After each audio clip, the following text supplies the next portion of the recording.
Yoka Audiolibros presenta La confianza en uno mismo, de Ralph Waldo Emerson. Leía yo el otro día unos versos compuestos por un pintor de renombre que me resultaban originales, nada corrientes. Sea cual sea el asunto, el espíritu siempre percibe una advertencia en esa clase de versos.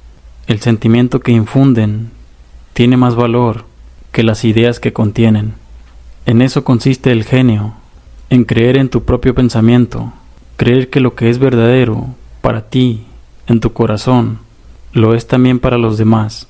Otórgale voz a la convicción que late en tu interior, y ésta adquirirá un significado universal, pues lo íntimo, con el tiempo, se transforma en lo general, y nuestro primer pensamiento volverá a nosotros con las trompetas del día del juicio. Por muy familiar que les sea la voz de la mente a cada uno de ellos, el gran mérito que concedemos a Moisés, Platón y Milton consiste en que todos ellos reducen a la nada libros y tradiciones enteras, y escriben no lo que piensan los hombres, sino lo que piensan ellos mismos. La persona debe aprender a detectar y a atender ese destello de luz que cruza el interior de su mente, en lugar de admirar el lustre del firmamento con sus bardos y sabios. Sin embargo, el hombre rechaza su propio pensamiento sin dudarlo, y lo rechaza porque proviene de sí mismo. En cada obra del genio reconocemos los pensamientos que hemos descartado, vuelven a nosotros con una cierta majestuosidad ajena. Esta es la lección que nos enseñan las grandes obras de arte. Nos muestran cómo obedecer a nuestra impresión natural, y siempre con una inflexibilidad jovial.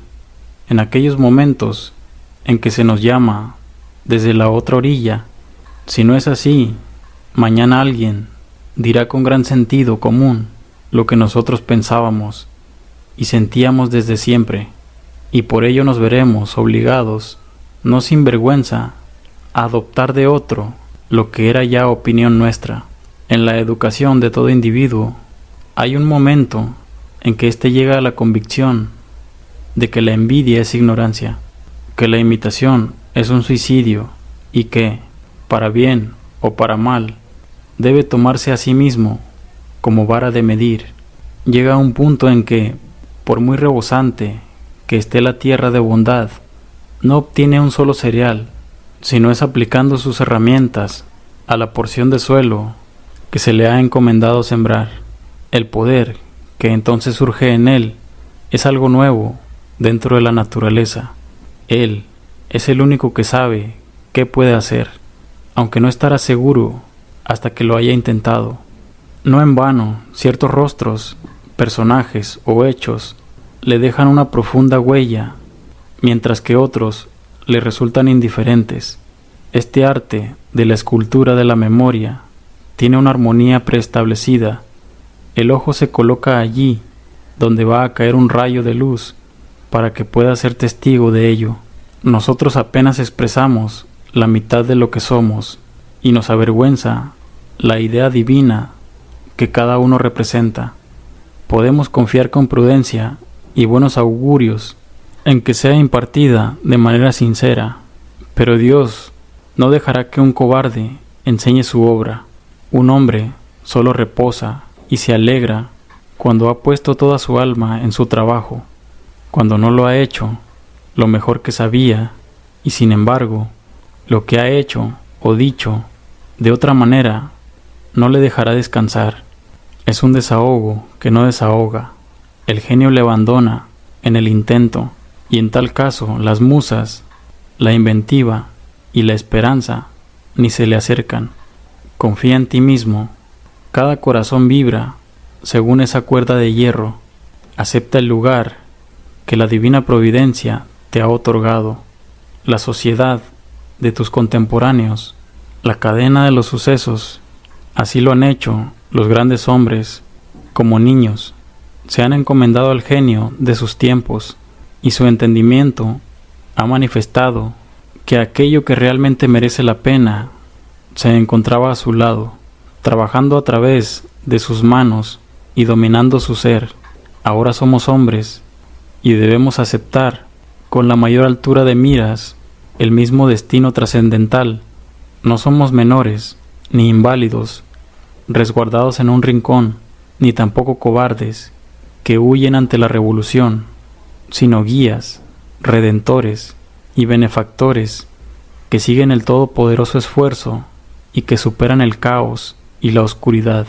Qué bellos son los oráculos que nos brinda la naturaleza en este texto, reflejados en los rostros y el comportamiento de los niños, de los infantes e incluso de los necios. Ninguno de ellos muestra una mente dividida y rebelde, ni desconfianza hacia los sentimientos propios, cuando la aritmética valora las fuerzas y medios contrarios a nuestro propósito. Sus mentes son completas, su mirada todavía no ha sido conquistada, y cuando miramos sus rostros nos desconcertamos. La infancia no se aviene a nada, todas las cosas se adaptan a ella, y así un bebé hace que 4 o 5 adultos parloteen y jueguen con él.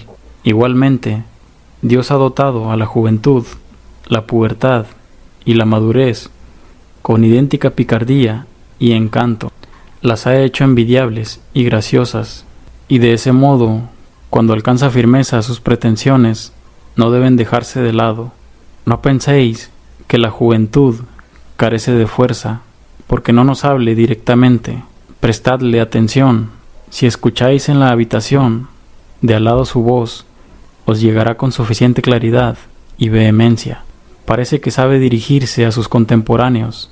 Sea tímida u osada, sabrá cómo convertirnos a todos los adultos en algo innecesario. Esa impasibilidad del joven, que sabe que siempre tiene un plato caliente en su mesa y que, como si se tratase de un señor, declina decir algo amable para ganarse nuestra admiración, no deja de ser una sana actitud de la naturaleza humana. Un joven en un salón es lo mismo que una baraja en una casa de juego, independiente, irresponsable. Mira desde mi rincón a las gentes y las cosas que pasan por allí. Los juzga a todos según sus méritos y, con la rapidez del niño, los califica como buenos, malos, interesantes, tontos, elocuentes o pesados. Para nada le interesan las consecuencias ni los intereses. Nos da un juicio independiente y genuino. Debes cortejarle tú, no él a ti. Sin embargo, el adulto es, por así llamarlo, prisionero de su propia conciencia. En el momento que actúa o habla para el público, se convierte en un individuo comprometido, analizado según la simpatía o el odio de centenares de otras personas, cuyos afectos debe tener en cuenta a partir de ahora. No hay remedio para eso. Ojalá pudiese regresar a la neutralidad. Quien pueda dejar atrás las promesas y, después de haber tenido la perspectiva anterior, pueda mirar de nuevo desde una inocencia sin afectos, prejuicios ni sobornos, ese debe ser un coloso. Dará su opinión acerca de todos los asuntos pasajeros, los cuales, al parecer, no como algo personal, sino necesario, se clavarán como dardos en el corazón del ser humano y le atemorizarán. Hay voces que podemos oír en soledad, pero que se desvanecen en cuanto ponemos un pie en el mundo. En todas partes, la sociedad se convierte en una conspiración contra la individualidad de cada uno de sus miembros. No es más que una sociedad anónima en la que, para asegurar mejor el pan de cada accionista, sus integrantes se ponen de acuerdo para quitar la libertad y la cultura a los comensales. La virtud más solicitada es la conformidad. La confianza en uno mismo es su antagonista. Esa sociedad no valora las realidades ni los creadores, sino los nombres y las costumbres. Aquel que quiera ser un hombre habrá de ser un inconformista. Quien desee ganarse las palmas inmortales no debe detenerse ante el nombre de la bondad, sino que debe explotar, si de verdad eso es bondad. Al final, nada hay más sagrado que la integridad de tu propia inteligencia. Si te absuelves de ti mismo, entonces tendrás el apoyo del mundo entero. Recuerdo que una vez, siendo yo joven, tenía que dar respuesta a un estimado tutor que no paraba de importunarme con las viejas doctrinas de la iglesia. Cuando le pregunté, ¿qué tengo que hacer con las tradiciones sagradas si vivo enteramente desde mi interior? Mi compañero sugirió que esos impulsos pueden venir de lo más bajo, no de lo más alto. Yo le contesté, no creo que así sea, pero si soy hijo del diablo, entonces viviré de él. No hay ley que pueda ser más sagrada que la de mi propia naturaleza. El bien y el mal no son más que conceptos que fácilmente transferimos a esto o aquello, pero lo único bueno es lo que prolonga mi naturaleza y lo único malo es lo que va contra ella. Un ser humano debe estar al lado de sí mismo ante cualquier oposición, como si todas las cosas fuesen inmateriales y efímeras, excepto él. Me avergüenza pensar con qué facilidad capitulamos ante las banderas y las palabras, ante grupos numerosos e instituciones muertas. Cada individuo decente y persuasivo me afecta y me conmueve más que aquello que resulta correcto. Yo mismo debería caminar erguido y con energía, y debería decir la verdad sin importar las circunstancias. ¿Debemos permitir que la malicia y la vanidad se disfracen de filantropía? Si un fanático se lanza a la lucrativa causa del abolicionismo y se me acerca para contarme las últimas noticias sobre Barbados, no sé por qué no debería decirle, dedica tu amor a tus hijos, también a los leñadores del bosque, ten una buena naturaleza y sé modesto, alcanza la gracia y no trates de barnizar esa ambición cruel y poco caritativa que tienes con una inverosímil ternura hacia camaradas que están a miles de millas de aquí. El amor por lo lejano es un insulto hacia tu país. Semejante recibimiento sería sin duda áspero y descarnado, pero la verdad es más bella que el cariño fingido. Vuestra bondad ha de tener espinas, o de lo contrario, no será nada. La doctrina del odio debe invocarse como contrapunto a la doctrina del amor, cuando ésta consiste en quejidos y lloriqueos. Cuando el genio llama mi nombre, dejo de lado a mis padres, a mi mujer y a mis hijos. Podría escribir la palabra capricho en el dintel de la puerta, aunque espero que haya algo más que capricho en esto, pero no podemos gastar todo el día en dar explicaciones. Yo no os diré el motivo por el que busco o evito tener compañía. Igualmente, no me digáis vosotros cómo hizo hoy mismo un buen hombre, que es mi obligación mejorar la situación de todos los pobres. ¿Acaso son mis pobres? Yo le digo al filántropo estúpido que solo a regañadientes puedo darle $1 o 1 centavo a aquellos que me pertenecen tan poco como yo les pertenezco a ellos. Si existe una clase de personas a las que me vendo y a las que compro por afinidad espiritual, si fuese necesario, iría a la cárcel por ellas. Sin embargo, y aunque confieso, no sin sonrojo, que en ocasiones cedo y doy $1 para esa extraña caridad popular vuestra, para la educación que dais en esas universidades de bobos, para lugares de encuentro que ahora mismo no sirven para nada, para dar limosnas a los necios y a millares de casas de auxilio.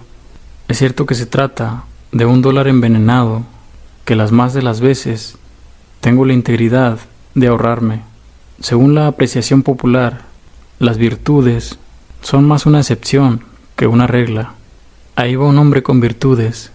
Las personas llevan a cabo lo que se llama una buena acción, ya sea un acto de coraje o de caridad, de la misma manera que pagan una multa por no haber aparecido en la exhibición diaria.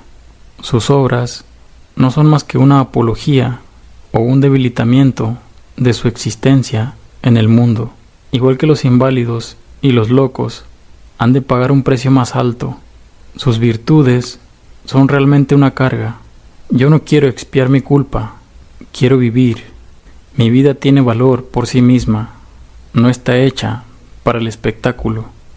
La preferiría mucho antes, aunque fuese menos variada, pero genuina y equilibrada, que rutilante e insegura. Quiero que sea firme y dulce, que no necesite dietas ni transfusiones. Te pido que me muestres ante todo que eres un hombre, pero rechazo que lo hagas recurriendo a las acciones. Yo ya he aprendido que es lo mismo llevar a cabo una acción elevada que renunciar a ella. No puedo consentir el tener que pagar por un privilegio al que tengo derecho por naturaleza. Por muy escasos y limitados que sean mis talentos, yo existo y no necesito el testimonio secundario mío o de mis compañeros. Todo lo que debo hacer es aquello que me concierne, no lo que los demás creen. Esta regla, que resulta tan dura en la existencia real como en la vida intelectual, funciona como distinción entre la grandeza y la mezquindad, y más dura resultará cuando os topéis con quienes dicen saber mejor que tú cuál es tu obligación. En sociedad es fácil vivir de la opinión de los demás, mientras que en soledad es fácil vivir de la nuestra propia. No obstante, un gran hombre es aquel que cuando está en medio de la multitud sabe salvaguardar la independencia de la soledad con perfecta gracia. La objeción principal a someterse a costumbres que ya os parecen muertas es que dispersan vuestras fuerzas, os hacen malgastar el tiempo y difuminan la huella de vuestro carácter. Si sustentas a una iglesia muerta o cooperas con una sociedad basada en una Biblia muerta, o votas por un gran partido, ya sea a favor o en contra del gobierno, o pones tu mesa como lo haría una mera sirvienta, entonces me resultará difícil descubrir qué clase de persona eres bajo tantas máscaras. Además, obviamente, toda esa fuerza se resta de tu vida auténtica. Si, por el contrario, haces tu trabajo, sabré reconocerte. Haz tu trabajo y te reforzarás a ti mismo. La persona ha de saber que la conformidad es el juego de la gallinita ciega. Si conozco a qué secta perteneces, conozco tus argumentos de antemano. Cuando oigo a un predicador anunciar que el tema de su sermón será la conveniencia de una de las instituciones de su iglesia, inmediatamente sé que no va a decir ni una sola palabra nueva y espontánea. Estoy convencido de que a pesar de su mucha palabrería acerca de la necesidad de examinar los fundamentos de la institución, ni él mismo va a hacerlo. Sé que se ha prometido a sí mismo mirar solo hacia una parte, aquella que le está permitida, no como hombre, sino como pastor. No es más que un fiscal reprimido, y la arrogancia del púlpito es la peor hipocresía. Pues bien, muchos son quienes se han vendado los ojos con este o aquel pañuelo, quienes se han adherido a una de estas opiniones generales. Esta sumisión no les hace falsos en unos pocos asuntos, ni autores de unas pocas mentiras, sino que son falsos en todo. Ninguna de sus verdades es remotamente una verdad. Su 2 no es el 2 real, ni su 4 es el 4 real. Cada palabra que dicen es una desilusión, aunque no sabemos por dónde empezar a corregirles. Mientras tanto, la naturaleza se da prisa en procurarnos el uniforme del partido al que nos hemos de unir. Así comenzamos a tener siempre la misma expresión en la cara y adquirimos poco a poco la misma mueca de estupidez. En particular, hay una experiencia humillante que no para de causar estragos, incluso en la historia general. Me refiero a la tonta mueca de admiración, a la sonrisa que forzamos cuando estamos en compañía poco agradable y para contestar en una conversación que no nos interesa en absoluto. Los músculos que no se mueven espontáneamente lo hacen según una voluntad mezquina, se tensan a todo lo largo del rostro y dan una sensación de lo más desabrida. Si eres un inconformista, el mundo te castiga con su repulsa. Por ello, el individuo ha de aprender a valorar un gesto áspero. Los transeúntes le miran con recelo, ya sea en público o en casa del amigo. Si esta aversión tuviese origen en un odio o en una resistencia iguales a las suyas, bien haría en volverme a casa con el rostro triste, pero el gesto antipático de la multitud, al igual que su rostro amable, no tiene un motivo profundo, sino que se lo ponen y quitan según sople el viento o les diga el periódico. Aún así, el descontento de las gentes es más imponente que el del Senado o la universidad. Para un hombre firme es muy sencillo tolerar la ira de las clases cultivadas. La de estas es una ira decorosa y prudente, pues se trata de clases en sí muy vulnerables.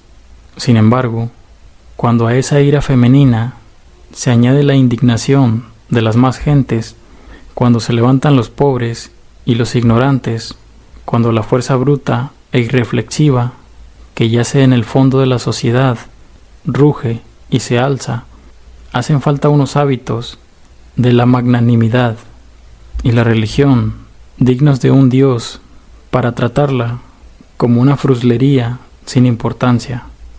El otro temor que nos hace huir de la confianza en nosotros mismos es nuestra coherencia, esto es, el respeto hacia los actos y palabras del pasado. Los ojos ajenos no tienen más datos para valorar nuestra trayectoria que los hechos pasados, y somos reacios a defraudarlos. A pesar de todo, ¿por qué deberíamos mantener la cabeza sobre los hombros? ¿Cómo arrancar este cadáver de la memoria sin contradecir algo que dijiste en este o aquel lugar? Imagínate que te contradices. ¿Qué pasa entonces? Una de las reglas de la sabiduría parece ser el no guiarse solamente por la memoria, ni siquiera en actos de pura memoria, sino juzgar el pasado a través del millar de ojos del presente y vivir siempre un día nuevo. En tu metafísica has privado de personalidad a la deidad, y sin embargo, cuando surjan los sentimientos devotos en el alma, dótales de alma y vida, aunque tengas que disfrazar la figura de Dios con colores y formas. Abandona tu teoría, igual que José dejó su capa sobre la adúltera, y márchate. El duende de las mentes simples es la incoherencia, la misma que adoran los políticos, filósofos y clérigos más pobres. Si un espíritu grande posee consistencia, ya no le resta nada más por hacer. Puede dedicarse por entero a sí mismo y a su sombra.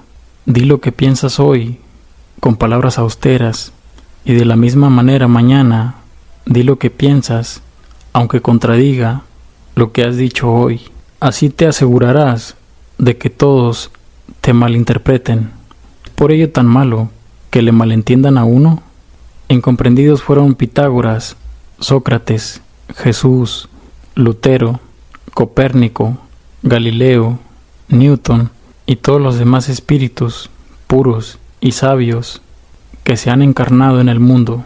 Ser grande consiste en ser incomprendido. Supongo que nadie puede violar su propia naturaleza. Todas las efusiones de su voluntad están cercadas por la ley de mi ser, del mismo modo que los salientes de los Andes y el Himalaya resultan insignificantes en la curva general del globo. Tampoco importa demasiado cómo calibras o pones a prueba al individuo. Una personalidad es como unas siglas o como un verso palíndromo. Significa lo mismo, ya lo leas hacia adelante o hacia atrás. En esta existencia deliciosa y retirada que Dios me ha concedido, me permito ir anotando mis humildes pensamientos día tras día, sin mirar hacia adelante o hacia atrás, y no me cabe duda de que todos ellos son simétricos, aunque yo ni los vea, ni los quiera así. Mi obra ha de tener el aroma de los pinos y el zumbido de los insectos. Las golondrinas que sobrevuelan mi tejado deben enganchar en mi propia red los hilos o pajitas que llevan en el pico. Pasamos por aquello que somos. El carácter educa por encima de la voluntad. El ser humano piensa que puede comunicar sus virtudes o sus vicios solamente mediante acciones abiertas, y es incapaz de darse cuenta de que la virtud y el vicio en todo momento respiran por sí solos. Siempre habrá acuerdo acerca de cualquier variedad de acciones cuando éstas sean honestas y naturales en su momento. Es así porque de una voluntad emanan acciones en armonía, por muy distintas que parezcan entre sí. Sus diferencias se pierden al mirarlas desde cierta distancia, desde una forma de pensar más alta. Una sola tendencia las une a todas. Los mejores barcos navegan en una línea, en zigzag, producto de 1000 virajes. Pero si se mira desde la distancia, la línea se endereza. Una acción genuina vuestra no solo se explicará a sí misma, sino también a las demás de su clase. Por el contrario, vuestra conformidad no explica nada. Actuad de manera individual, y todo lo que hayáis hecho de ese modo os justificará. La grandeza llama al futuro. Si hoy puedo ser lo suficientemente fuerte para actuar correctamente y burlarme de las miradas de los otros, es porque ya lo debo haber hecho en el pasado, y así puedo defenderme. Sea como fuere, actúa bien en este momento. Si desechas las apariencias, podrás hacerlo. La fuerza del carácter es acumulativa. Los días virtuosos del pasado obran su fuerza en el presente. ¿De qué si no se compone la majestuosidad de los héroes del Senado y de la campaña que tanta imaginación ha colmado? La conciencia de tener detrás de sí todo un tren de días memorables y de victorias, días que arrojan una luz uniforme sobre aquel que viene a actuar después y el cual vigila una escolta de ángeles. Eso es precisamente lo que enciende el trueno en la voz de Chatham, lo que otorga dignidad al porte de Washington y lo que hace que América se refleje en los ojos de Adams. El honor nos resulta venerable porque no es efímero, es siempre una virtud antigua. Hoy lo reverenciamos porque no pertenece al presente, le tenemos afecto y le rendimos homenaje porque no constituye una trampa para nuestro amor y nuestra ofrenda, sino que depende de la persona, se deriva de ella, y por eso pertenece a una casta vetusta e inmaculada, incluso cuando se muestra en una persona joven.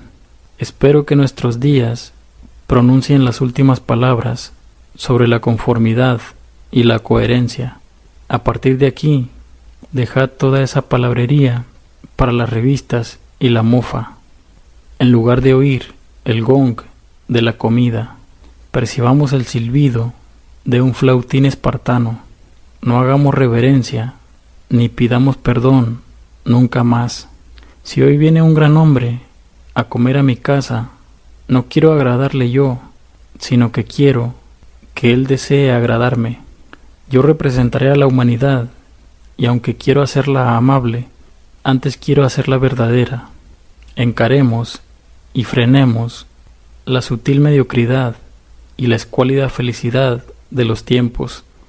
Lancémosle a la cara, a las modas, al comercio y a los oficios el hecho incontestable de la historia, que allí donde trabaja cada ser humano hay un pensador y actor noble y responsable, que el hombre verdadero no pertenece a ningún otro lugar ni época, sino que es el centro de las cosas. Allí donde está él, está la naturaleza, nos valora a nosotros, a todos los hombres y todos los hechos. De ordinario, cada individuo de la sociedad nos recuerda a algo o a alguien. La personalidad y la realidad no evocan nada en absoluto, pues toman el lugar de la creación misma. El ser humano ha de tener tal magnitud que convierta las circunstancias en algo irrelevante. Cada hombre auténtico es una causa, una nación y una era. Precisa de un espacio, de números y de tiempo infinitos para conseguir su propósito, de tal modo que la posteridad parecerá seguir sus pasos como una retahíla de clientes. Nace alguien llamado César, y durante siglos tenemos el Imperio Romano. Nace Cristo, y millones de almas crecen y se aferran a su genio, de tal manera que se le llega a confundir con la virtud misma y con el potencial de la humanidad. Una institución es la sombra alargada de un individuo. La vida monacal lo es del eremita Antonio, la reforma de Lutero, el cuaquerismo de Fox, el metodismo de Wesley, el abolicionismo de Clarkson. El propio Milton se refería a Escipión como la cumbre de Roma. Toda la historia se despliega a partir de la biografía de unas pocas figuras sólidas y austeras. Dejad entonces que el individuo encuentre su propia valía, y así mantendrá todas las cosas bajo su dominio.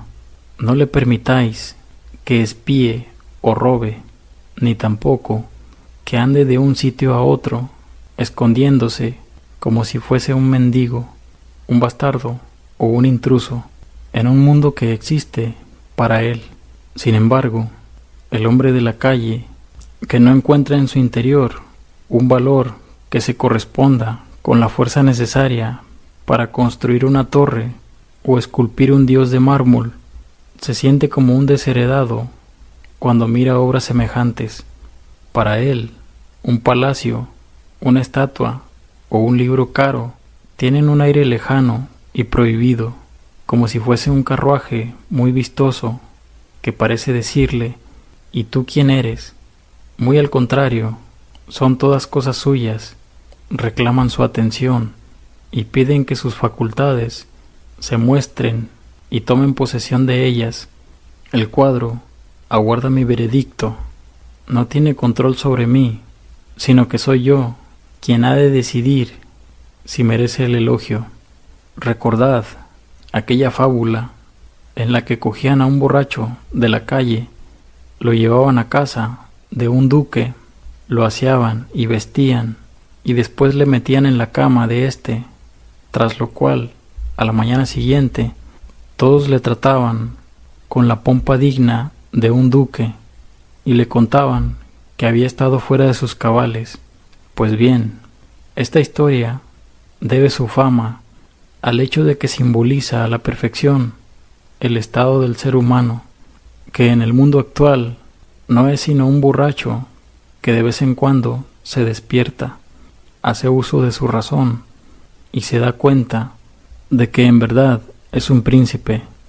Nuestras lecturas son pobres y aduladoras en lo que atañe a la historia nuestra propia imaginación nos engaña.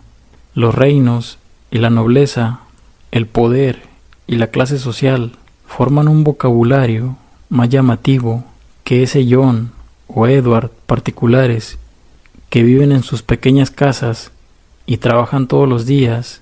Sin embargo, los asuntos vitales son los mismos para todos, y la suma de todos ellos nos da el mismo resultado. ¿Por qué tanta deferencia hacia Alfredo, Skanderbeg y Gustavo? Imaginemos que fueron todos ellos hombres virtuosos. ¿Es que agotaron las virtudes? Lo que depende de tus actos privados hoy es tan grande como lo que aquellos dejaron tras sus célebres pasos públicos.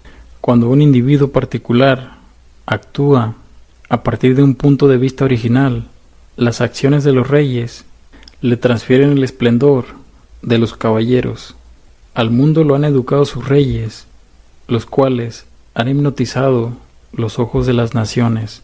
Un símbolo de tal calibre nos ha enseñado la reverencia mutua que el hombre ha de tener con los demás hombres, esa lealtad gozosa con la que individuos de todo el mundo han soportado que sus monarcas, nobles o propietarios se guiasen según sus leyes particulares, que para juzgar a los hombres y las cosas tuviesen una escala distinta, que no pagasen sus privilegios con dinero, sino con honor, y que se creyesen representantes de la ley.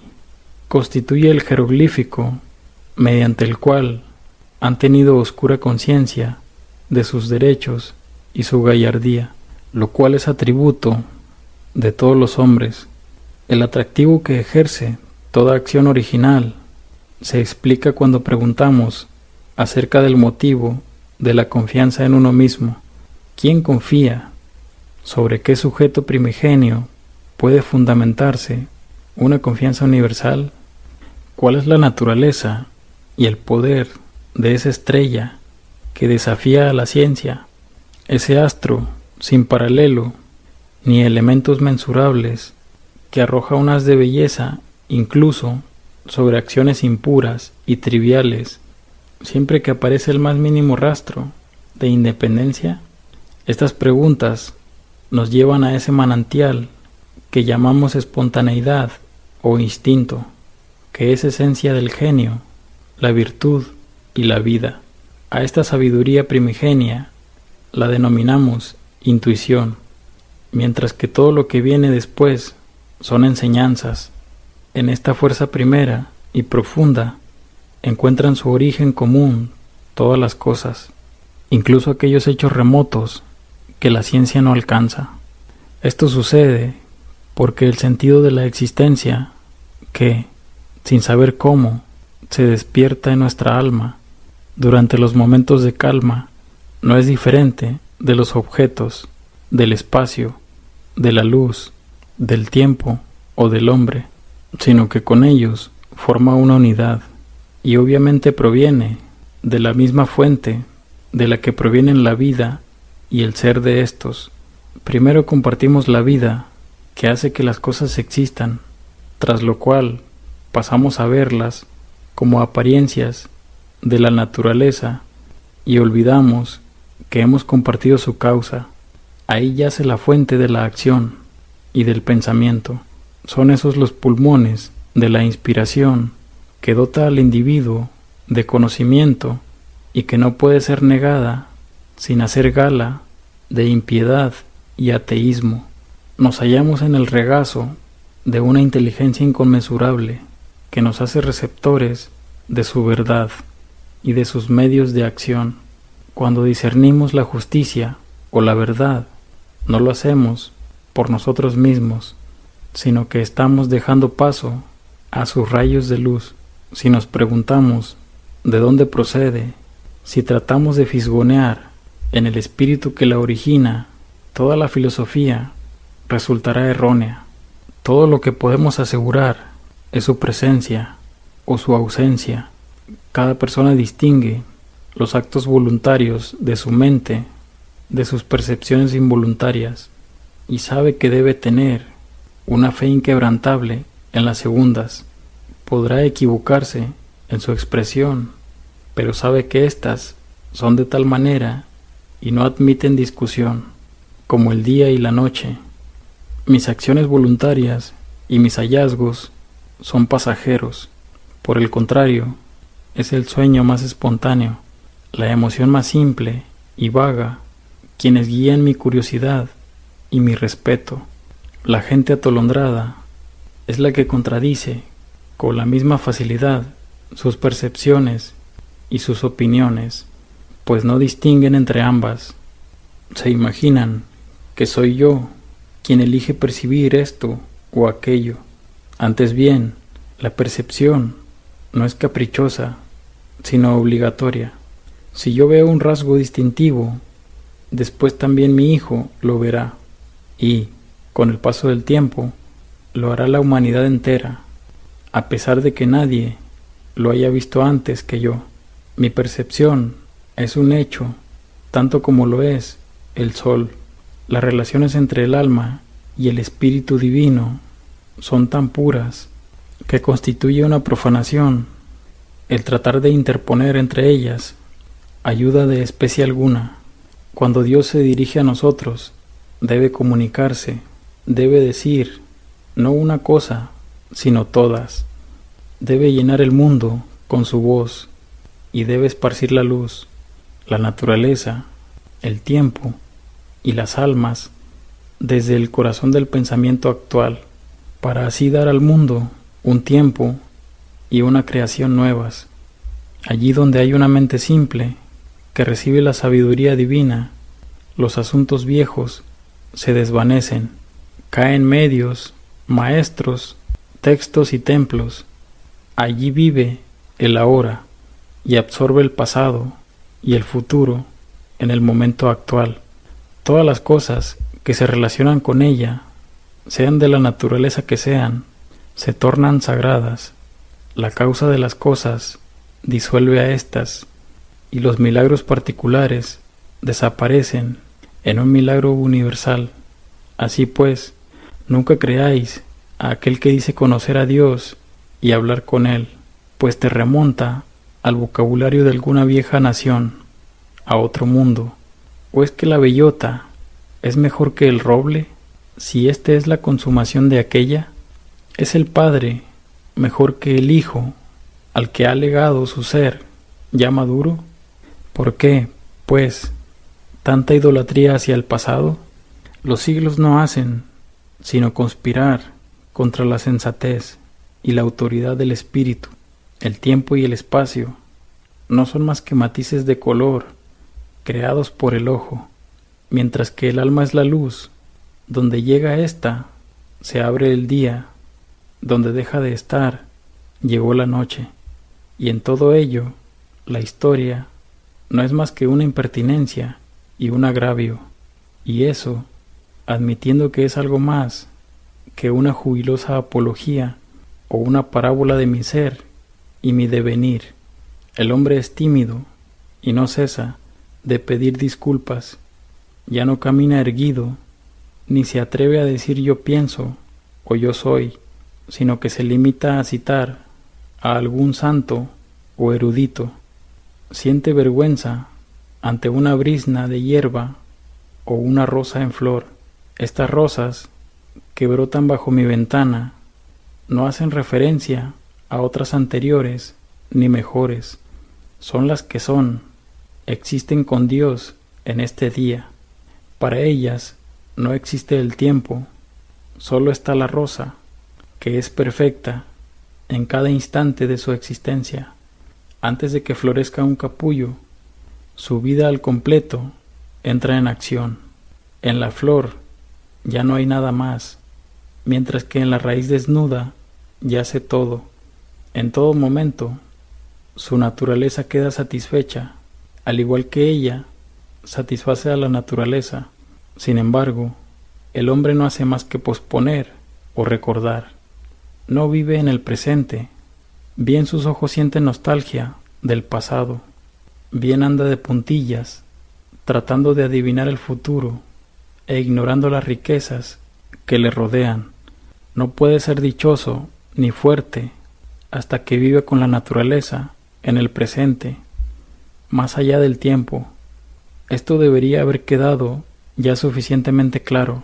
No obstante, podemos ver cuántos intelectos poderosos no se atreven a escuchar a Dios si no es a través de la palabrería de un David, un Jeremías o un Pablo.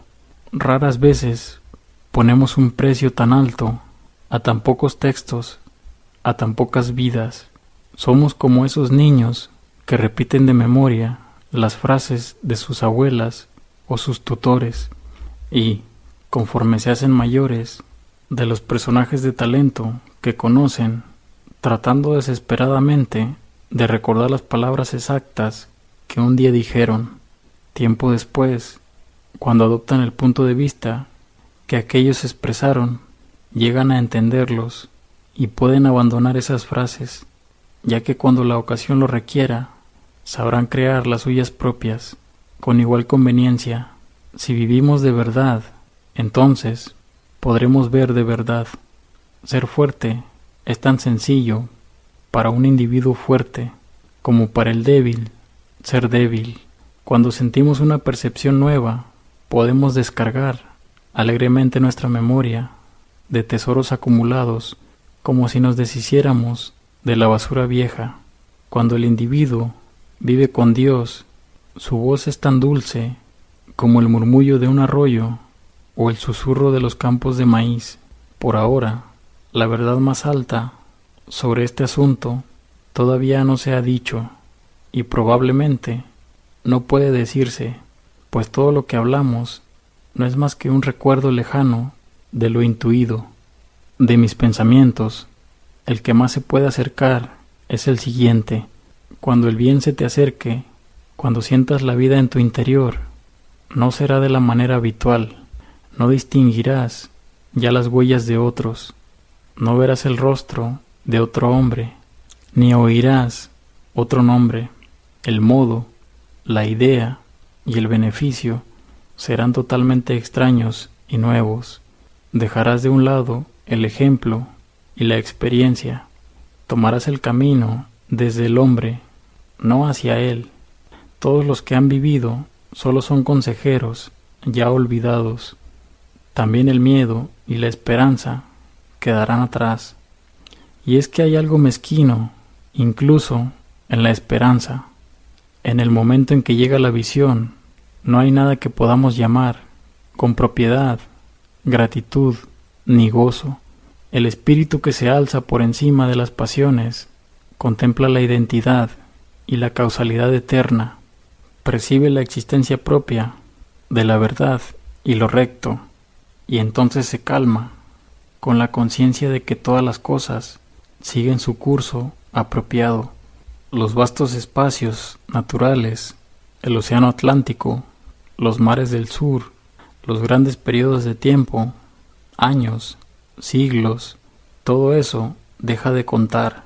Esto que pienso y experimento constituye la base de todos los estados pretéritos de la vida y de sus circunstancias, e igualmente es el sustento del presente, de lo que llamamos vida y lo que llamamos muerte. Es la vida lo que tiene valor, no el haber vivido. El poder cesa en los momentos de reposo, pues reside en el momento de transición de un estado pasado a otro nuevo, en el paso del abismo, en el dardo que se dirige a su objetivo. El mundo odia esta realidad, esto es, que el espíritu deviene, ya que eso equivale a degradar el pasado para siempre, convertir todas las riquezas en migajas y toda reputación en vergüenza, confundir al santo con el maleante y apartar a un mismo lado a Jesús y a Judas. Si es así, ¿por qué hablamos tanto sobre la confianza en uno mismo? Donde quiera que esté presente el alma, habrá un poder no satisfecho, sino activo. Opinar sobre la confianza es solo una manera pobre y externa de hablar. Es preferible hablar de aquello que confía, aquello que obra y que es. Quien posee mayor grado de obediencia que yo, me domina, aunque no levante un dedo. A su alrededor me muevo, gracias a la gravitación de los espíritus. Cuando hablamos de una virtud eminente, nos la imaginamos como algo retórico. Todavía no hemos sido capaces de advertir que la virtud significa altura, que por las leyes de la naturaleza, un hombre o una compañía de hombres, maleables y permeables a los principios, deben conquistar y gobernar sobre todas las ciudades, las naciones, los reyes, los millonarios y los poetas que carecen de esa naturaleza. He aquí el hecho último al que rápidamente llegamos en este asunto, como en todos los demás, la resolución de todo en el siempre sagrado uno. La existencia en sí misma es el tributo de la causa suprema, de tal modo que la medida del bien se establece según el grado en que ésta penetra en las formas inferiores. Las cosas son reales en función de la virtud que contienen. El comercio, el matrimonio, la caza de animales o de ballenas, la guerra, la elocuencia, la influencia que Tino ejerce, todos ellos son algo y merecen mi respeto como ejemplos de la presencia y la acción impura de aquella. Puedo ver cómo en la naturaleza esa misma ley obra su influencia sobre la conservación y el desarrollo. En la naturaleza, el poder es la medida esencial de lo correcto. Ella no permite, en su reino, nada que no se ayude a sí mismo. La creación y desarrollo de un planeta, su posesión y órbita, el árbol torcido que se recupera del huracán o los recursos vitales de todo animal y vegetal son ejemplos de un espíritu autosuficiente y seguro de sí mismo. De este modo, todo se concentra. No seamos vagabundos y sentémonos en el hogar con la causa. Deslumbremos y confundamos a esa chusma de hombres y libros intrusos, declarando con naturalidad el hecho divino. Obliguemos a los invasores a que se quiten los zapatos, pues Dios habita en esta casa. Dejemos que sea nuestra sencillez quien los juzgue, que sea la obediencia a nuestra propia ley quien revele la mísera naturaleza y fortuna de nuestros adinerados ciudadanos. Con todo, todavía somos una muchedumbre. El hombre no siente temor hacia sí mismo, ni a su genio. Se le aconseja que se quede en casa, que se ponga en contacto con el océano interior. Al contrario, se marcha al extranjero para mendigar un vaso de agua de las fuentes de otros. Debemos caminar solos. Prefiero sentir el silencio que inunda la iglesia antes del servicio por encima de cualquier oración. Qué lejanas, qué serenas y castas parecen las personas rodeadas por un recinto o santuario. Sentémonos, nosotros siempre. ¿Por qué deberíamos asumir los errores del amigo, la esposa, el padre o el hijo? ¿Es porque nos sentamos alrededor del mismo fuego o porque se dice que por nuestras venas corre la misma sangre? Todos los hombres tienen mi sangre y yo tengo la de ellos, y no por eso voy a adoptar su misma postura ridícula y petulante, pues incluso llego hasta el punto de sentir vergüenza ajena.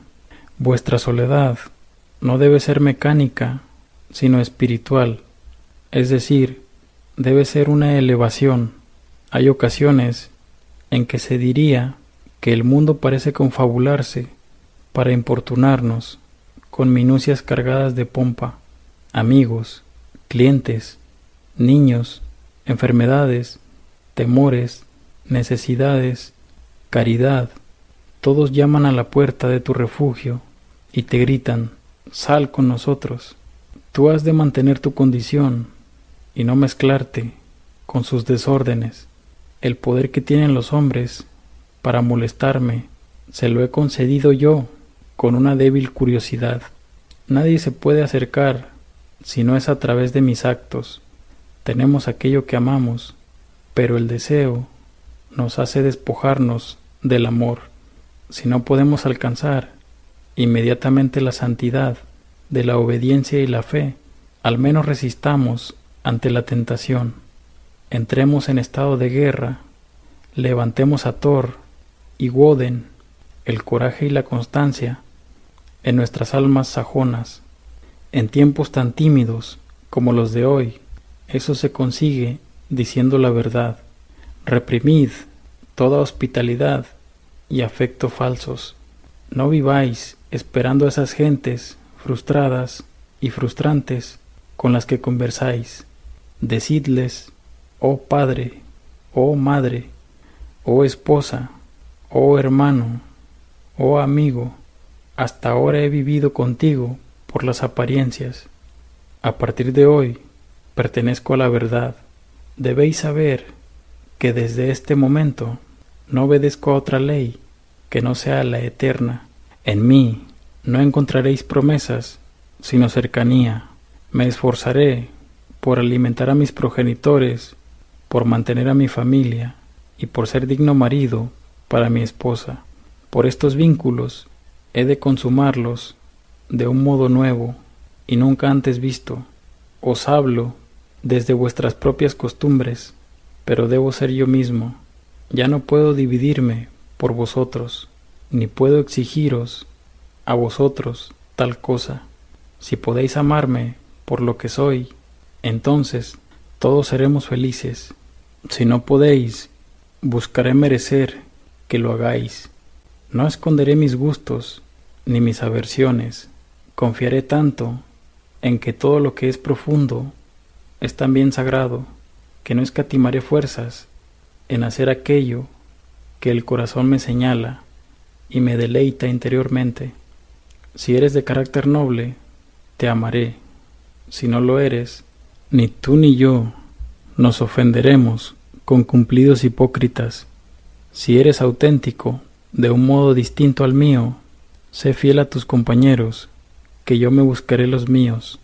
No hago nada de esto con fines egoístas, sino con humildad y honradez. Por mucho que hayamos vivido entre mentiras, el objetivo mío, tuyo y de todos los hombres es vivir dentro de tu verdad. ¿Parece demasiado severo decir algo semejante en nuestros días? Pronto llegaréis a amar aquello que os dicta nuestra naturaleza. Si seguimos los pasos de la verdad, ella nos rescatará, sanos y salvos. No obstante, así causarás daño a esos tus amigos. Así es, mas no puedo vender mi libertad y mi poder para proteger su sensibilidad. Además, todo el mundo tiene momentos de lucidez en los que giran sus ojos hacia la región de la verdad absoluta. Entonces me defenderán y obrarán como yo lo hago.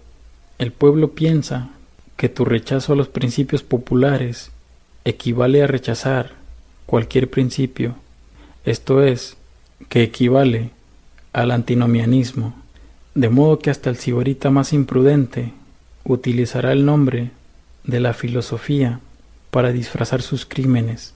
Sin embargo, la ley de la conciencia permanece. Hay dos clases de confesionarios a los que podemos acudir para pedir la absolución. Puedes cumplir con tu obligación confesando de manera directa o de manera refleja. Piensa si has cuidado tus relaciones con tu padre, tu madre, tu primo, tu vecino, con tu ciudad, tu gato y tu perro. Comprueba si alguno de ellos puede reprenderte. Por mi parte, yo puedo dejar a un lado este principio reflejo y absolverme a mí mismo. Tengo mis propias reivindicaciones dignas y mi círculo perfecto, y éste no considera obligaciones las muchas exigencias que pasan por tales. Sin embargo, si soy capaz de descargarme de deudas, podré arreglármelas sin el Código Popular. Si alguien cree que esta ley es demasiado relajada, que trate de cumplirla durante un solo día. En verdad, muestra rasgos divinos quien es capaz de rechazar los argumentos habituales de la humanidad para aventurarse a confiar en sí mismo como dueño de sus acciones. Su corazón tiene que ser elevado, su voluntad fiel y su vista limpia para que de veras pueda erigirse en doctrina, sociedad y ley para sí mismo, pues el propósito más simple es para él tan fuerte como la necesidad imperiosa lo es para otros. Si alguien tiene en cuenta estos aspectos referentes a lo que llamamos sociedad, comprobará cuán necesaria resulta esta ética. Diríase que le han arrancado la fibra y el corazón al hombre, y por eso se han transformado en una quejica, temeroso y abatido. Tenemos miedo a la verdad, a la fortuna, a la muerte y a cada uno de nosotros mismos.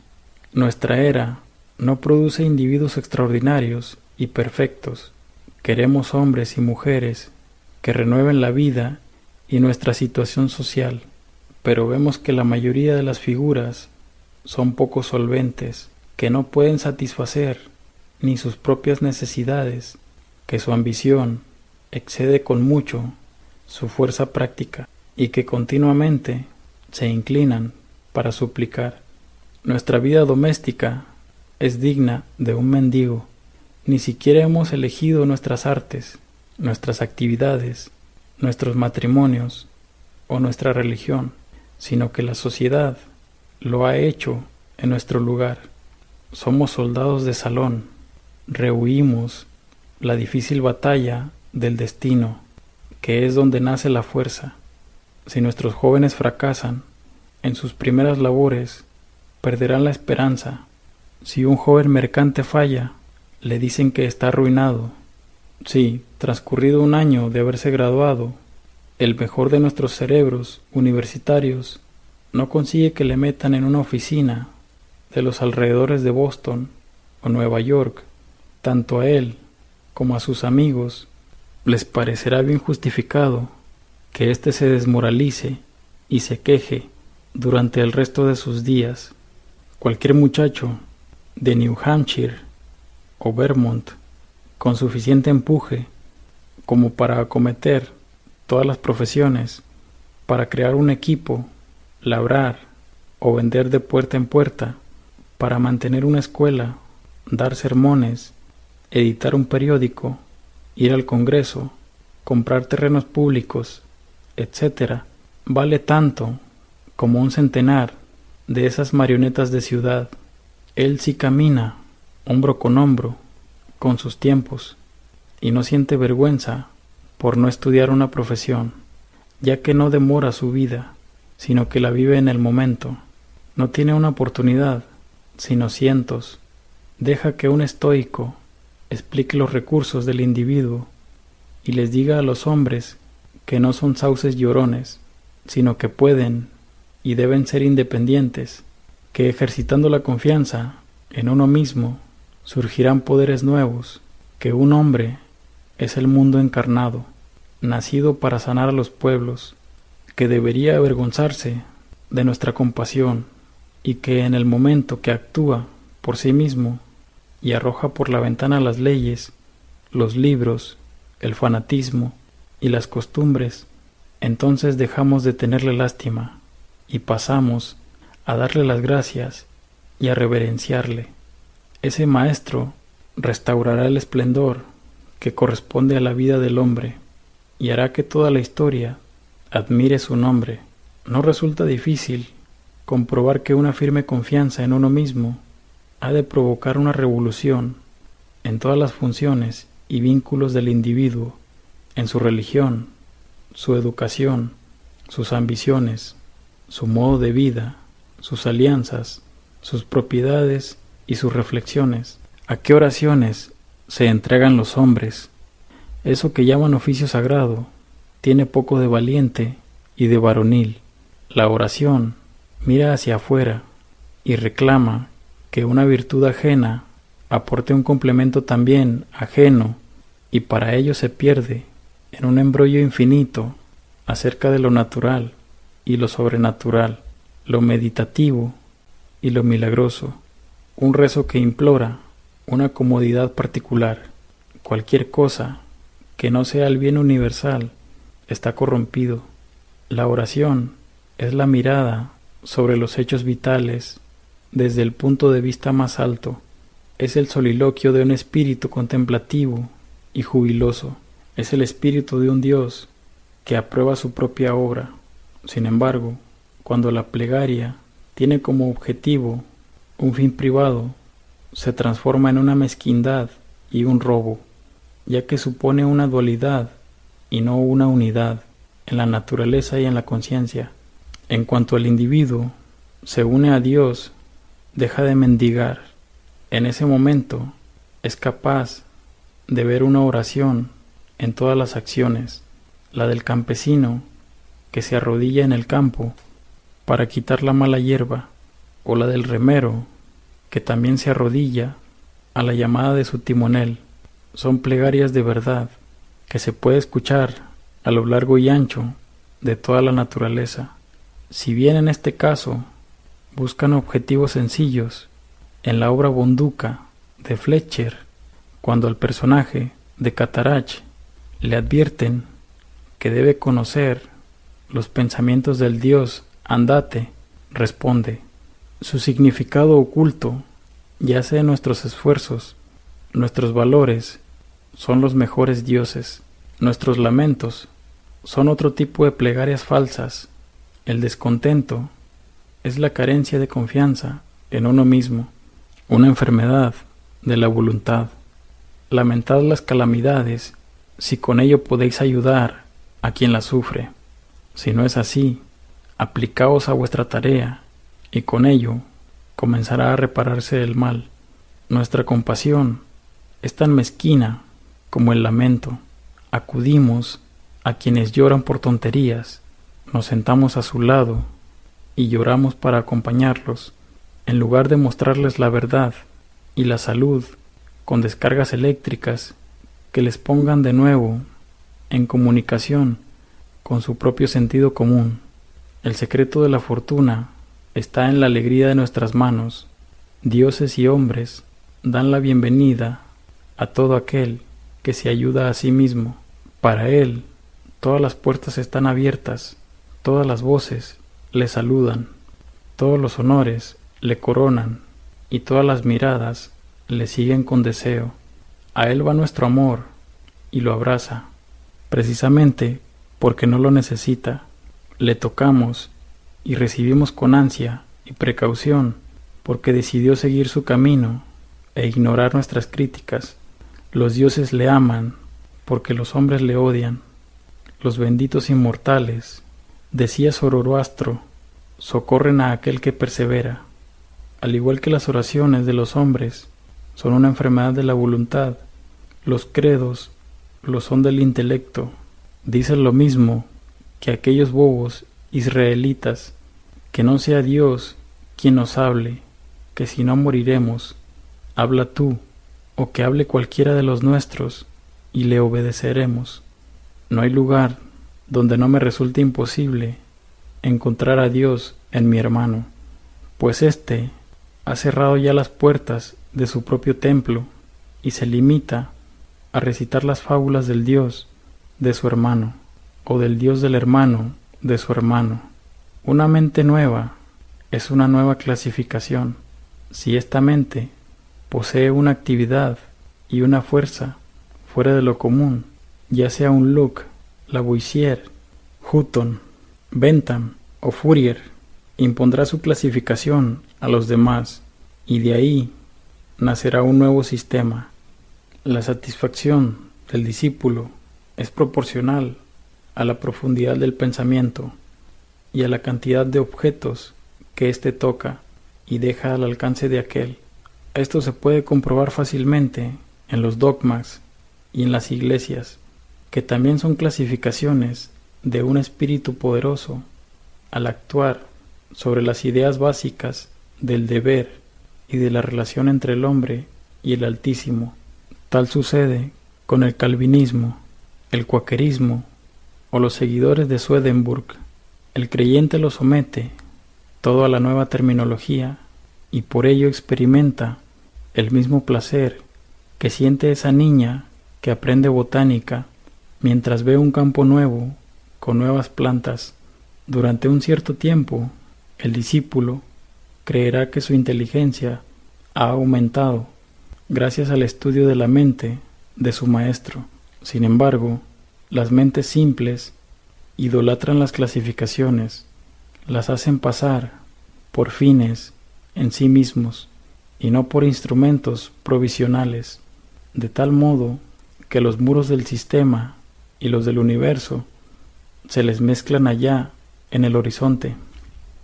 Creen que los astros cuelgan del arco que construyó su maestro.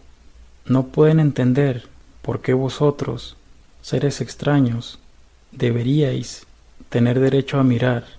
Ni siquiera entienden que vosotros también sabéis mirar. Deben habérselas ingeniado para robarnos la luz. No se dan cuenta de que la luz, azarosa e indómita, penetrará en todas las casas, incluso en las suyas. Dejadles que graznen y crean que les pertenece. Si son honrados y actúan correctamente, pronto su nuevo redil se quedará estrecho y bajo, crujirá y se ladeará, se pudrirá y desaparecerá, y esa luz inmortal, renovada y alegre, brillando con millones de esferas y colores, resplandecerá sobre el universo como si se tratase de la primera mañana. La falta de una cultura propia hace que la superstición de viajar, cuyos ídolos son Italia, Inglaterra y Egipto, fascine a todos los americanos cultos, quienes convirtieron a Inglaterra, Italia o Grecia en objetos de veneración para la imaginación. Lo hicieron quedándose donde estaban, como si fuesen el eje de la tierra. En las horas de empuje, sentimos que el deber es nuestro sitio. El alma no es un viajero, el hombre sabio se queda en casa, y cuando las necesidades o el deber le llaman a salir de ella o a viajar a tierras extrañas, su semblante dice a los hombres que viene como misionero del conocimiento y de la virtud, y por ello visita ciudades y gentes en calidad de rey, no como intruso o como ayuda de cámara. No voy a poner objeciones a la navegación alrededor del globo, mientras ésta sirva a los propósitos del arte, del estudio y de la benevolencia, pues con ella primero se puede adiestrar al individuo o conseguir que no se marche al extranjero con la esperanza de hallar algo más grande que lo que ya conoce. Quien viaja por pasatiempo o para conseguir lo que no tiene, se aleja de sí mismo y, por muy joven que sea, envejece entre objetos viejos. Sea en Tebas o en Palmira, su voluntad y su mente se hacen viejas y se dilapidan tanto como las ciudades mismas. Lleva ruinas a las ruinas. Viajar es el paraíso de los ingenuos. Nuestros primeros viajes sirven para descubrir cuán poco diferentes son los lugares. En mi propia casa puedo soñar que me embriagan la belleza de Nápoles y Roma, y gracias a eso me abandona la tristeza. Hago las maletas, me despido de los amigos, me embarco y amanezco en Nápoles, pero no he dejado atrás la cruda realidad. Junto a mí está el mismo sujeto triste e intranquilo del que pretendía huir.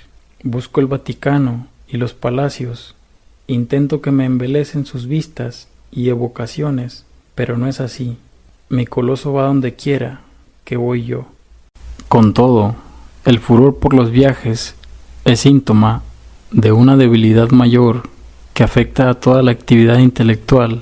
El intelecto es un vagabundo, pero es nuestro sistema educativo quien estimula la impaciencia. Nuestra mente viaja mientras nuestros cuerpos han de permanecer en casa.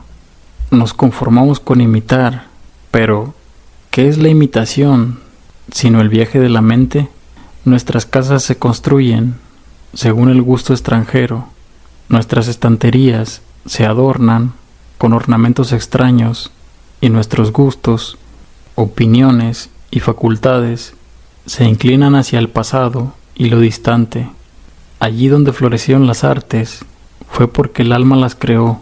El artista solo tuvo que buscar modelos en su propia mente. Fue una aplicación de su pensamiento a la cosa que había que hacer y a las condiciones que había que cumplir. ¿Por qué habría de copiar los modelos dórico o gótico? La belleza, la proporción, la grandeza de pensamiento y la expresión austera nos resultan tan cercanas a nosotros como a cualquiera. Y si el artista americano estudia con confianza y devoción qué es lo que tiene que hacer y tiene en cuenta el clima, la tierra, la duración del día, las necesidades de la gente, los hábitos y formas del gobierno, entonces será capaz de crear un hogar en que quepan todos ellos y de paso satisfará el gusto y los sentimientos. Insiste en ti mismo, no imites jamás. En todo momento puedes presentar tu talento con la fuerza acumulada que otorga la labor de una vida.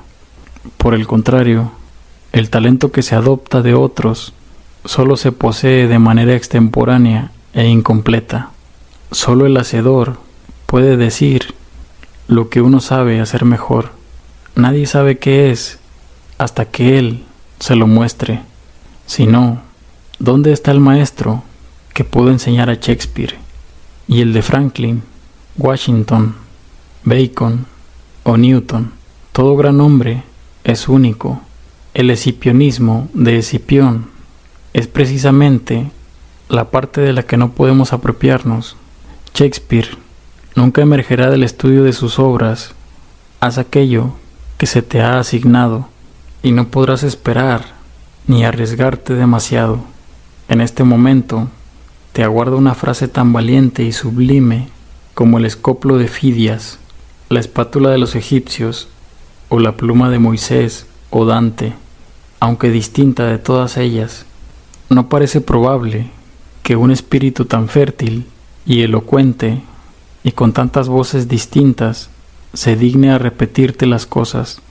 Sin embargo, si puedes oír a estos patriarcas, podrás responderles con el mismo tono de voz, pues el oído y la lengua son dos órganos de una misma naturaleza.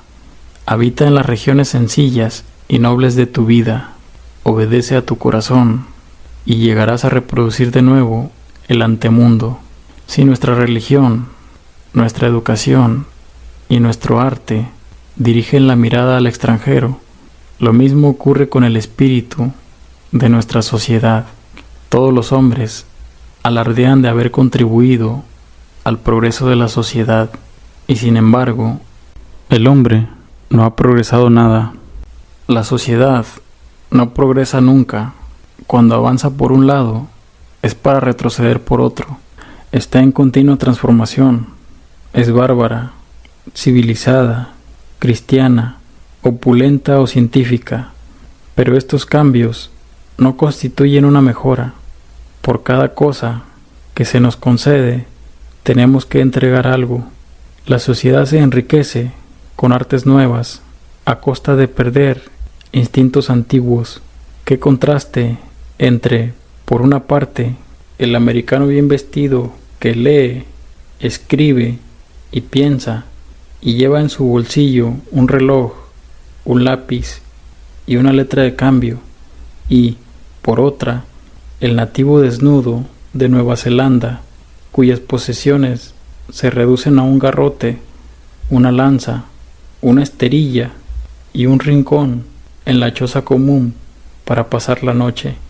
No obstante, si comparáis la salud de ambos, veréis que el hombre blanco ha perdido su vigor primitivo. Si es cierto lo que dicen los viajeros, golpead con un hacha a un salvaje y observaréis que sus heridas se cierran en 1 o 2 días, como si hubieseis descargado sobre una resina blanda, mientras que un golpe semejante llevará al hombre blanco directamente a la tumba. El hombre civilizado construye carruajes, pero ha abandonado el uso de los pies.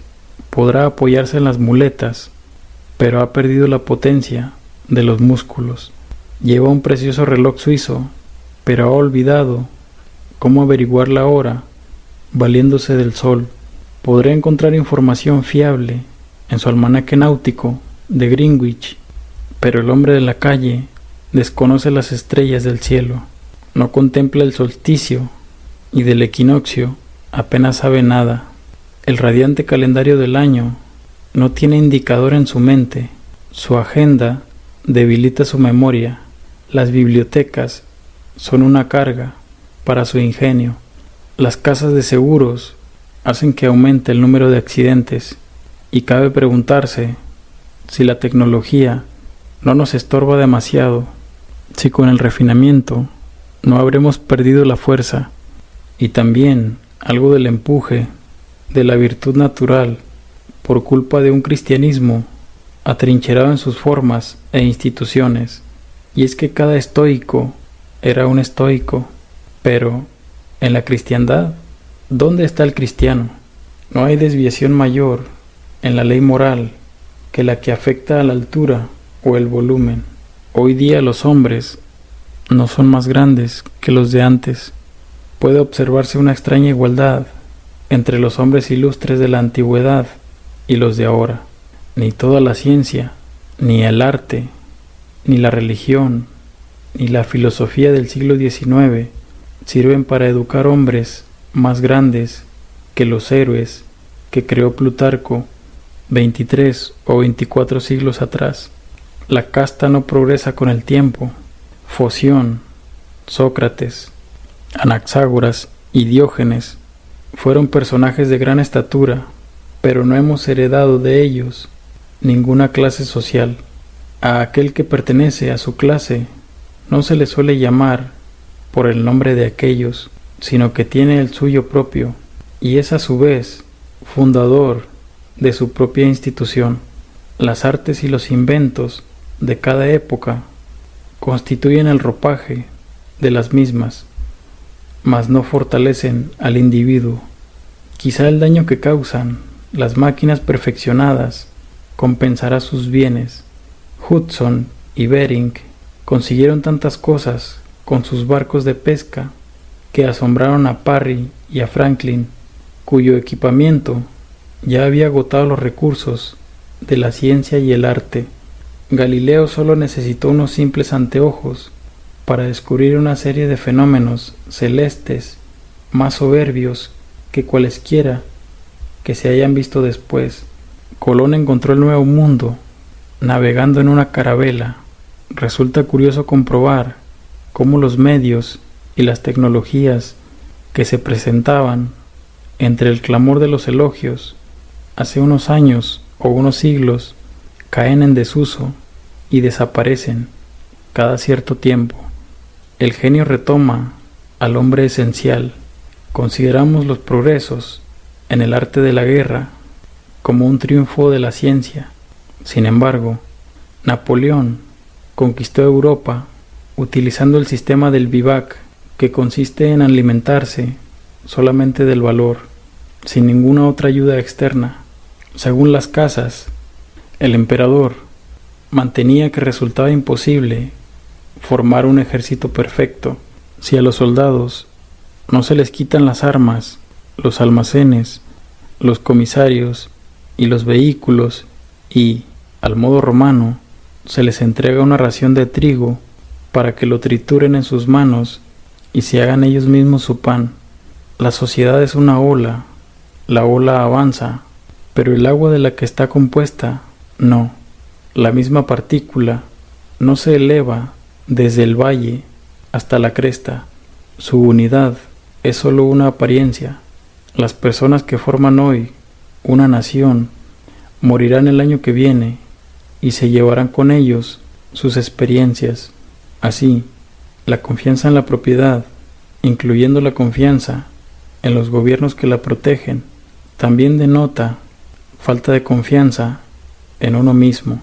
Hace tanto tiempo que los hombres han apartado la mirada de sí mismos y de las cosas que han llegado a contemplar las instituciones religiosas, cultas y civiles como defensores de la propiedad, y desprecian toda crítica hacia aquellas porque creen que son ataques a esta. Miden el valor de las personas por lo que poseen, no por quienes son. A pesar de ello, el nuevo respeto por la naturaleza propia hace que el hombre culto sienta vergüenza de sus posesiones. Sobre todo, odia lo que tiene si considera que es accidental, que le ha llegado por herencia, por donación o mediante un delito. Entonces, siente que eso no es poseer, que nada le pertenece, que sus bienes no tienen vínculos con su ser, sino que simplemente los conserva porque no hay ladrón ni revolución que se los arrebate. Pero la naturaleza del hombre consiste en adquirir constantemente, y lo que adquiere es una propiedad viva que no está expuesta a los legisladores, las multitudes, las revoluciones, el fuego, la tormenta o las bancarrotas, sino que está en constante renovación, allí donde respira el ser humano. Tu parte de la vida, decía el califa Alí, va siempre detrás de ti, así que deja de andar buscándola. Nuestra dependencia respecto de estos bienes ajenos nos conduce a un respeto servil por los números. Los partidos políticos celebran asambleas populosas. A medida que aumenta la concurrencia, los millares de ojos y brazos nuevos que saludan a cada nueva agrupación, la delegación de Essex, los demócratas de New Hampshire, los liberales de Maine, permiten que el joven patriota se sienta más fuerte que antes. Igualmente, los reformistas convocan a asambleas donde se vota y se toman decisiones por aclamación. Amigos míos, Dios no se acercará y habitará en vosotros por medios semejantes. En el momento en que un hombre deja de lado todo el apoyo externo, es cuando le veo fuerte y predominante. Cada vez que tiene que recurrir a su estandarte, se hace más débil. ¿Acaso un individuo no es mejor que una ciudad? No le pidas nada al hombre, pues en un mundo en eterno cambio, es tu columna firme la que debe aparecer como sustento de todo aquello que te rodea. Aquel que sabe que el poder es innato, que entiende que la debilidad proviene de buscar la bondad fuera de sí mismo y, sabiéndolo, se lanza a su propio pensamiento, es quien puede caminar erguido, gobernar sus extremidades y obrar milagros. Igual que quien camina apoyándose en los pies es más estable que quien lo hace sobre la cabeza. Así pues, utilizad aquello que llamamos fortuna. Muchos son quienes juegan con ella y lo ganan todo o lo pierden todo. Depende de la rueda, pero tú has de entender que tales ganancias son ilícitas y debes desenvolverte en la causa y el efecto, que son los dignatarios de Dios. Trabaja y adquiere dentro de la voluntad, así retendrás la rueda de la fortuna y no tendrás que temer sus giros. Una victoria política, una subida de los alquileres, la recuperación tras una enfermedad o el regreso del amigo ausente son hechos que nos colman de alegría, y con buena lógica piensas que tras ellos han de venir días propicios. No te lo creas. Nada que no seas tú puede darte paz. Nada que no sea el triunfo de los principios. Fin.